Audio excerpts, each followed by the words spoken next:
Hai guys, thank you udah klik video ini.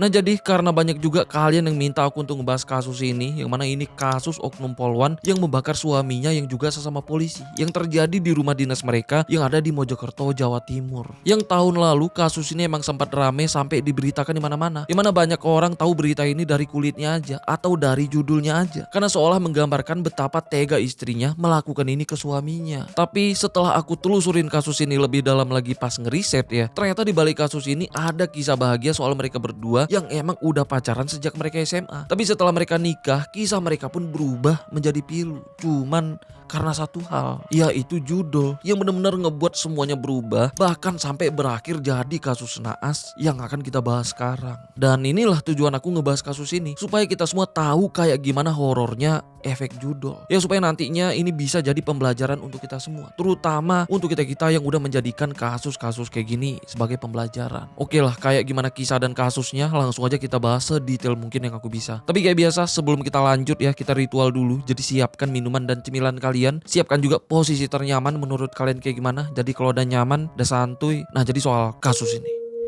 yuk kita bahas. Fadilatun Nikmah yang biasa dikenal dengan panggilan Dila yang lahir di tahun 1996, yang awalnya dia ini tinggal dengan kakak dan orang tuanya di Kabupaten Jombang. Sejak kecil Dila dan kakaknya emang dididik dengan sangat baik untuk menjadi sosok yang disiplin dan juga mandiri. Yang mana ini pun ngebuat Dila tumbuh jadi sosok yang kuat, mandiri dan juga pintar. Karena di tahun 2008 Dila ini berhasil lulus seleksi masuk ke salah satu SMP terbaik di kotanya. Dan selama sekolah juga ya, Dila pun emang dikenal sebagai salah satu siswi yang rajin, disiplin dan juga pintar karena sering mendapat nilai bagus. Terus di tahun 2011 setelah lulus SMP, Dila juga mulai melanjutkan sekolahnya di salah satu SMA di Jombang. Dimana di SMA juga ya, Dila pun terus konsisten mendapat nilai bagus dan juga aktif di beberapa kegiatan yang ada di sekolahnya. Salah satunya aktif di kegiatan OSIS di sekolahnya. Bahkan Dila pun sempat menjabat sebagai sekretaris OSIS.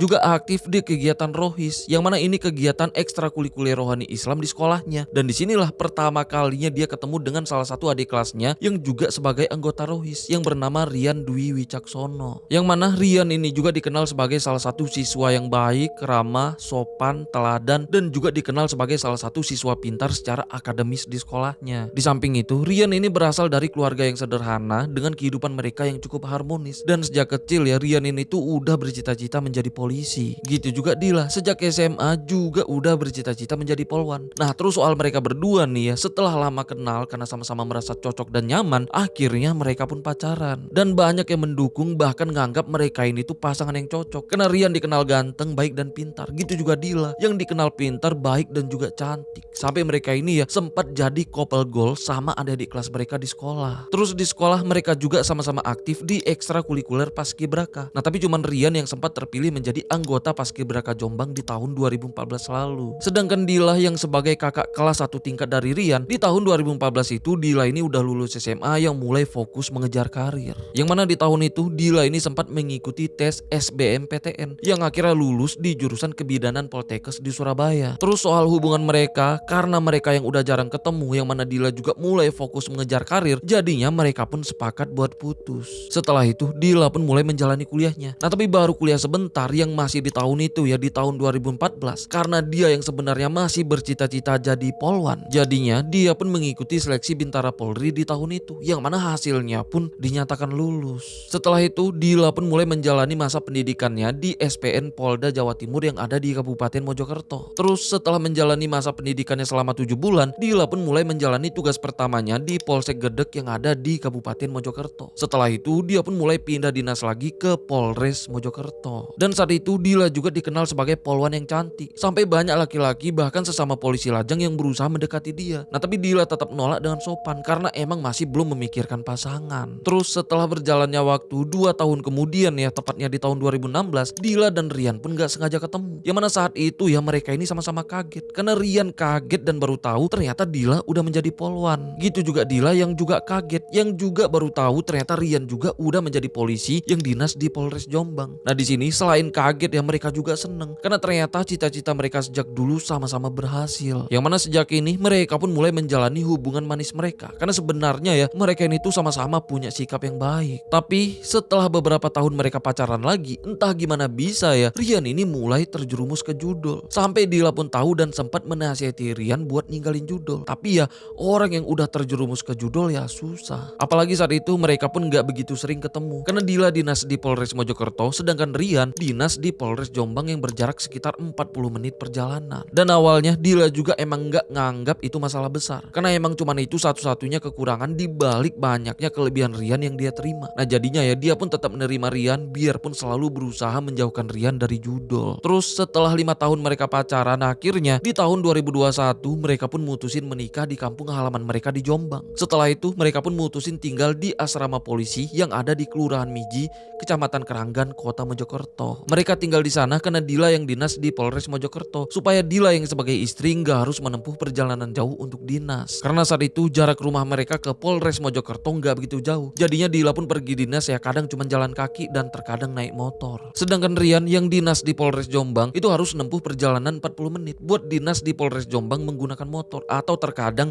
menggunakan mobil dinas. Terus setahun setelah mereka nikah di tahun 2022 mereka pun dikaruniai anak pertama laki-laki. Karena ini ya pengeluaran kebutuhan sehari-hari mereka pun pasti makin besar. Dan karena ini juga mereka pun mulai sering bertengkar. Karena saat itu Dila ini mulai kesel karena gaji bulanan Rian itu sering habis sebagian karena judol. Karena ini Dila pun lagi-lagi minta buat Rian berhenti judol. Bahkan saat itu ya Dila pun sampai membuat perjanjian dengan kesepakatan kalau Rian masih main judol maka mereka akan cerai. Tapi ternyata itu nggak membuat Rian takut dan jerah. Karena secara diam-diam ya Rian ini tuh masih terus main judol dan uangnya pun banyak habis entah kemana, yang padahal itu di tengah-tengah mereka yang sedang banyak pengeluaran di rumah. Apalagi saat itu mau nggak mau mereka juga harus menggunakan jasa ART buat bantu Dila ngurus rumah dan anak karena mereka yang sama-sama disibukkan dinas. Nah tapi di luar jam dinasnya ya Rian pun ikut membantu ngurus anak mereka. Tapi karena kebiasaan judolnya mereka pun sering bertengkar. Yang paling parah itu terjadi di tahun 2022 lalu, yang mana Dila ini sempat menghajar Rian di rumah sampai wajahnya pun lebam. Tapi syukurnya Rian gak pernah membalas secara fisik, yang mana dia cuma ngalah dan diem aja. Terus karena Rian yang dinas di Jombang yang gak gitu jauh dari rumah orang tuanya, jadinya dia pun sering singgah ke rumah orang tuanya di sana. Di rumah orang tuanya, kakak kandung Rian pun sempat kaget ngelihat wajahnya yang lebam karena bertengkar dengan Dila. Dan Rian pun sempat ngakuin gak mau membalas secara fisik karena dia takut kehilangan kontrol. Dan juga karena dia yang mengakui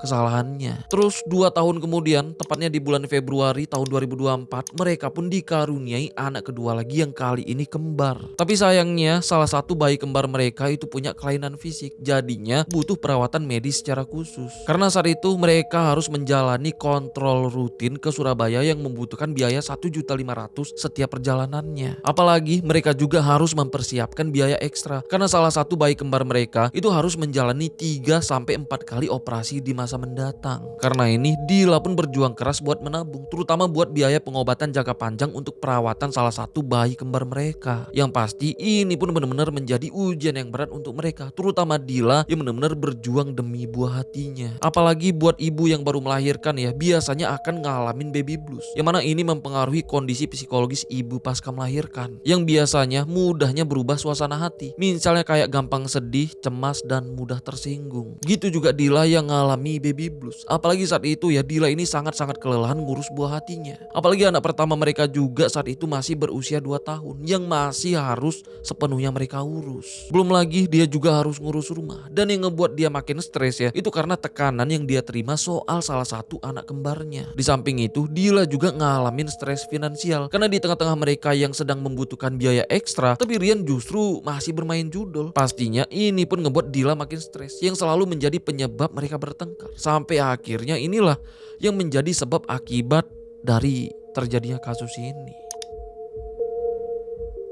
Jadi beberapa bulan kemudian setelah cuti melahirkan selesai, tepatnya di tanggal 8 Juni tahun 2024 di jam 9 pagi, Dila yang sedang bertugas di Polres Mojokerto dapat kabar dari teman kerjanya kalau gaji ke-13 udah masuk sebesar 2.800.000. Yang mana gaji ke-13 ini ya ini gaji ekstra yang biasa didapat PNS termasuk anggota polisi setiap di bulan Juni. Setelah dapat kabar ini, Dila pun langsung ke ATM BRI buat ngecek saldo rekeningnya, yang ternyata bener aja gaji ke-13 udah masuk. Nah terus karena ATM Rian yang juga dia pegang ya. Jadinya sekalian dia ngecek saldo rekening Rian yang ternyata saldonya cuma nyisa 800.000. Setelah ini Dila pun balik ke kantornya di Polres Mojokerto. Di sana dia pun langsung menghubungi Rian buat nanya kenapa saldo di rekeningnya cuma nyisa 800.000 dan kemana sisanya sebesar 2 juta. Rian pun jawab yang katanya uangnya udah dia tarik tapi masih belum dia pakai. Nah tapi karena Rian yang emang sering menghabiskan gajinya akibat judol ya, jadinya Dila pun udah gak percaya lagi. Yang dia duga uangnya udah habis buat judol. Karena ini Dila pun kesel bahkan emosi karena harusnya uang itu digunakan untuk kebutuhan di rumah dan juga buat nabung untuk kebutuhan mereka, terutama buat salah satu bayi kembar mereka. Karena ini setelah pulang dinas karena udah kesel ya, jadinya di jalan pulang Dila pun membeli bensin 1 botol air mineral. Setelah itu pas nyampe rumah nih ya, Dila pun ngefotoin bensinnya yang dia letakkan di rak depan rumah. Terus foto itu dia kirim ke Rian dengan sebut kayak gini, kalau nggak pulang ku bakar semuanya. Nah yang sebenarnya ya tujuannya cuma buat ngancam dan menakuti Rian supaya ada efek jerah. Sedangkan Rian saat itu juga sedang dinas di Polres Jombang, itu sempat kebingungan gimana mengganti gajinya. Nah jadinya saat sedang dinas ya, Rian pun sempat pamit buat ke rumah orang tuanya di Jombang. Di sana Rian ini minta uang sebesar 2 juta ke ibunya buat menggantikan gajinya yang udah habis. Terus karena saat itu ibunya yang nggak pegang uang tunai, jadinya ibunya pun bilang harus keluar dulu buat ambil duit di ATM. Tapi sebelum ibunya pergi, disinilah Rian ini mendapat pesan WA dari Dila yang ngirim foto bensin di depan rumahnya yang ngancam akan ngebakar. Karena khawatir, jadinya Rian pun ngebatalin buat nunggu ibunya ke ATM. Jadinya saat itu juga ya Rian pun langsung pulang ke rumahnya. Nyampe di rumah mereka pun ketemu. Tapi di situ Dila ini langsung nyuruh ART-nya buat ngajak anak pertama mereka main keluar supaya nggak melihat dan mendengar mereka bertengkar. Setelah itu barulah Dila pun nanya kemana gaji yang udah dihabiskan. Yang berujung mereka pun bertengkar di depan rumah. Karena udah kesel, Dila pun langsung memborgol tangan kiri Rian ke tangga lipat yang ada di garasinya dan langsung nyiram Rian menggunakan bensin. Setelah itu buat menakut-nakuti Rian, Dila pun langsung membakar selembar tisu dan ngancam akan membakar. Tapi naasnya mungkin karena sebelumnya Dila ini sempat megang bensin, jadinya pas ngebakar tisu api pun langsung membesar di tangannya yang ngebuat Dila pun panik yang berujung pun langsung menyambar ke tubuh Rian. Sedangkan Rian yang panik itu gak bisa kemana-mana karena tangannya yang diborgol. Jadinya ya Rian pun teriak minta tolong dengan keadaan api yang udah menyambar tubuhnya yang dipenuhi bensin. Sedangkan Dila yang panik ya juga langsung berusaha memadamkan apinya. Terus karena salah satu tetangga mereka yang juga sebagai anggota polisi yang dengar suara teriakan itu langsung datang dan berusaha nolongin Dila yang sedang memadamkan apinya. Singkat cerita api pun akhirnya padam dan Rian pun sempat diselamatkan. Dan mereka pun termasuk Dila itu langsung ngebawa Rian ini ke RSUD Dr. Wahidin Sudirohusodo yang ada di Mojokerto. Yang mana di sana Rian pun langsung mendapat perawatan karena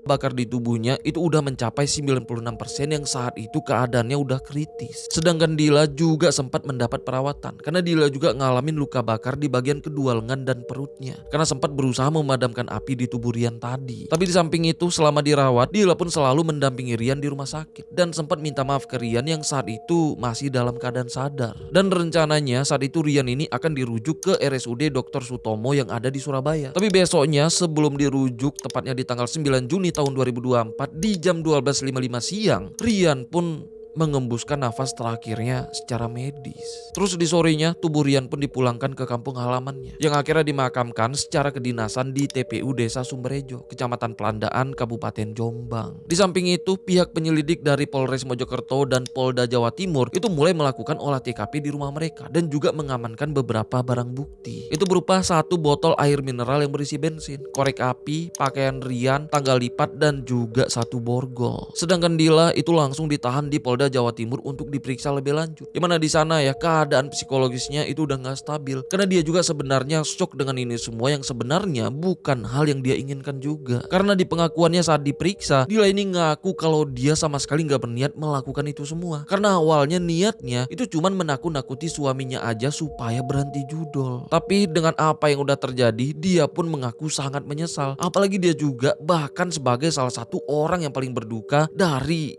kejadian yang dia lakukan ini. Karena kayak gimana pun yang menjadi korban adalah suaminya. Apalagi dia juga bukan membenci suaminya, tapi membenci judol yang menjerumus suaminya. Tapi apapun itu dan apapun alasannya ya, Dila ini tetap akan menjalani proses hukum. Dimana saat itu Dila ini dikenai pasal tentang KDRT yang mengakibatkan kematian. Jadinya saat itu ya Dila pun terancam hukuman 15 tahun penjara. Terus karena saat itu Dila ini punya 2 bayi kembar yang masih menyusui dan juga anak pertamanya yang masih berusia 2 tahun yang masih membutuhkan membutuhkan sosok ibu di sampingnya. Apalagi Dila juga masih dalam keadaan psikologisnya yang masih belum stabil. Jadinya Dila pun ditahan di Pusat Pelayanan Terpadu Rumah Sakit Bayangkara Polda Jawa Timur yang ada di Surabaya, supaya dia tetap bisa menyusui dan merawat buah hatinya, dan juga didampingi psikiater untuk memulihkan psikologisnya. Setelah itu Dila juga sempat menjalani tes kejiwaan di sana yang ditangani dokter spesialis jiwa, yaitu Dr. Lucia Dewi Puspita, yang mana hasilnya menyatakan kalau Dila mengalami gangguan kepribadian emosional yang tidak stabil dan cenderung bertindak impulsif tanpa pikir panjang. Yang mana gangguan ini berakibat karena faktor lingkungan, masalah rumah tangga dengan suaminya akibat judi, dan tekanan setelah melahirkan bayi kembar. Nah, jadi itulah hasil tes kejiwaannya. Di samping itu, proses hukum pun ya tetap berjalan, yang mana akhirnya Dila pun mulai menjalani persidangan demi persidangannya di Pengadilan Negeri Mojokerto. Di persidangannya yang juga dihadirin keluarga Rian, di situ sambil sesenggukan menangis ya, Dila pun sempat menyatakan maaf ke keluarga korban, terutama ke Ibu Rian dengan sebut kayak gini. Memohon kepada majelis hakim, Ibu Hakim, Bapak Ibu Jaksa, Ibu mertua saya, semuanya tidak ada niatan saya untuk melakukan ini. Saya minta maaf Bu, saya minta maaf seikhlas-ikhlasnya. Saya harus gimana? Saya juga nggak mau. Saya minta maaf Bu. Dan ibu mertuanya pun akhirnya memaafkan, biarpun meminta proses hukum tetap berjalan. Karena apapun alasan dan kondisinya ya, hal kayak gini nggak mungkin bisa dibenarkan. Jadinya di tanggal 23 Januari yang udah di tahun 2025, di persidangan akhir, hakim pun menyatakan Dila terbukti secara sah dan meyakinkan bersalah melanggar pasal 44 ayat 3 Undang-Undang Nomor 23 tahun 2004 tentang KDRT. Yang mana majelis hakim pun akhirnya menjatuhkan hukuman 4 tahun penjara karena ada 7 faktor yang meringankan hukumannya. Yang pertama, karena keluarga korban udah memaafkan Dila. Kedua, karena Dila juga yang sebagai ibu yang punya 3 anak kecil, apalagi 2 diantaranya masih bayi yang menyusui. Ketiga, Dila nggak berniat melakukan aksinya karena hanya berniat menakut-nakuti suaminya untuk berhenti bermain judol. Keempat, selama di persidangan Dila berperilaku sopan, mengakui kesalahan dan menyesali perbuatannya. Kelima, Dila nggak pernah punya catatan kriminal sebagai anggota Polri. Dan keenam, saat itu Dila berstatus sebagai satu-satunya pencari nafkah buat menghidupi ketiga buah hatinya yang masih kecil. Ketujuh, yang terakhir ya, itu karena hasil tes kejiwaannya, yang mana Dila ini sedang ngalamin gangguan emosional pasca melahirkan bayi kembar. Yang mana itulah 7 alasan hakim yang akhirnya meringankan hukuman Dila dari sebelumnya yang sempat terancam 15 tahun penjara. Setelah vonis pengadilan selesai, Dila juga mulai menghadapi sidang kode etik internal di institusi Polri. Yang mana kalau Dila terbukti melanggar kode etik, Dila ini bisa dikenai sanksi bahkan pemecatan. Nah, tapi masih ada harapan supaya Dila bisa dipertahankan di institusi Polri. Tapi hasilnya aku nggak nemu apakah dia dipecat atau enggak. Ya, tapi semoga jangan sampai dipecat lah ya. Karena ketujuh faktor tadi aku rasa udah cukup menjelaskan. Apalagi ini semua dia lakukan bukan karena benci atau jahat, tapi justru karena kecintaannya dengan anak-anaknya, terutama salah satu bayi kembarnya yang harus membutuhkan penanganan medis khusus yang membutuhkan biaya nggak sedikit. Dan aku yakin juga sebenarnya Dila nggak membenci suaminya, tapi membenci judol yang menjerumus suaminya. Dan suaminya juga sebenarnya pribadi yang baik, tapi sayangnya terjerumus ke judol. Dan inilah horornya efek judol. Makanya aku memberanikan diri buat ngebahas kasus ini supaya kita semua bisa tahu kayak gimana ngerinya efek langsung judol. Karena kalau cuma sebatas nasihat untuk menjauhi judol, mungkin gak akan mempan lagi, justru kita yang diketawain. Nah, tapi dengan cerita dari kasus kayak gini ya, yang terjadi totally karena judol, mungkin bisa lebih menggambarkan atau bisa jadi bahan lamunan kalian yang masih main judol. Supaya kedepannya dari kasus ini bisa jadi pembelajaran untuk kita semua. Dengan harapan kedepannya gak ada judol lagi yang menghancurkan keluarga kecil yang harusnya bahagia. Terutama buat kita-kita nih ya yang udah menjadikan kasus-kasus kayak gini sebagai pembelajaran. Oke lah, sampai sini aja pembahasan kita soal kasus ini. Sampai ketemu di kasus selanjutnya ya. Karena aku udah siapin beberapa kasus yang kayaknya harus kita bahas juga di sini. Oke lah, aku Rizka Wadiono. Bye-bye.